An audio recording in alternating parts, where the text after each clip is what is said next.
Passiamo adesso alle polemiche sulla Pedemontana. Stamani c'è stato un incontro tra il commissario Silvano Vernizzi, alcuni esponenti del Movimento 5 Stelle e i comitati contrari. C'erano per noi Alberto Bragaglia e Marco Madini. Incontro cortese ma a tratti nervoso, quello che ha messo di fronte nella sede di Veneto Strade una delegazione di parlamentari del Movimento 5 Stelle accompagnati da alcuni comitati e il commissario straordinario dell'opera Silvano Vernizzi.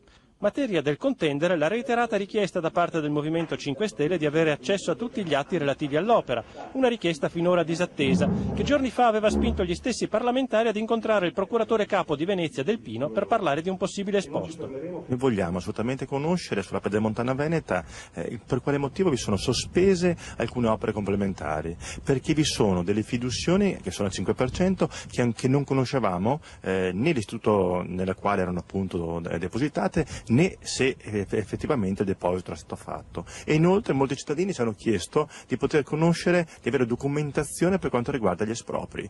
Questa volta il commissario Vernizzi ha voluto mettere per iscritto il suo impegno.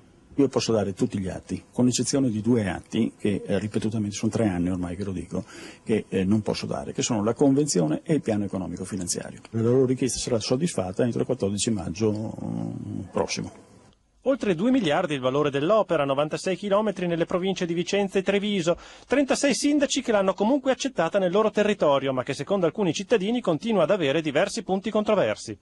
Il finanziamento pubblico di 360 milioni, giusto per fare un esempio, ha delle condizioni, ovvero quello di avere tutti gli elaborati approvati entro il 31/12/2013 e scopriamo che in realtà questi elaborati possono essere, e abbiamo fatto